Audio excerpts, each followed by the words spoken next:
Magandang hapon mga kahito. Ayan. Anong ginagawa ng ating maghihito? Ang gagawa ng extension. Ayan.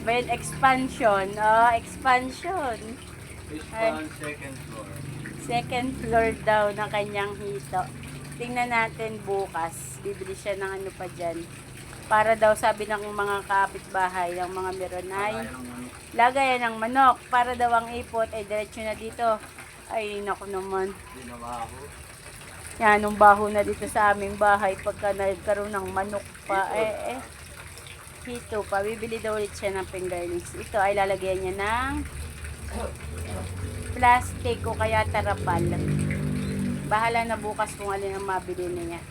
Titingnan natin mga kahito ang kanyang finished product tomorrow. Kasi linggo, rarating na yung ano, yung hito na order pa.